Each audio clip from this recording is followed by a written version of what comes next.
യേശുമണവാളൻ നമ്മെ ചേർക്കുവാൻ മധ്യവാനിൽ വെളിപ്പെടുവാൻ കാലം ആസന്നമായി പ്രിയരെ ഒരുങ്ങാം വിശുദ്ധിയോടെ.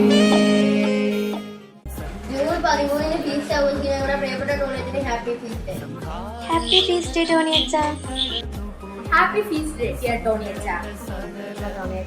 Happy feast. വിശുദ്ധ അന്തോണീസ് പുണ്യവാന്റെ എല്ലാ അനുഗ്രഹങ്ങളും ഉണ്ടാകും. ഹാപ്പി ഫീസ്റ്റ് ഡേ ഡിയർ ടോണിയച്ച. വിശുദ്ധ അന്തോണീസിനെ പോലെ വിശുദ്ധിയിൽ വളരാൻ അച്ഛന് സാധിക്കട്ടെ എന്ന് ആശംസിച്ചുകൊണ്ട് ഹാപ്പി ഫീസ്റ്റ് അച്ഛൻ. വിശ്വസിച്ചിടുന്നു എൻ കർത്താവേ.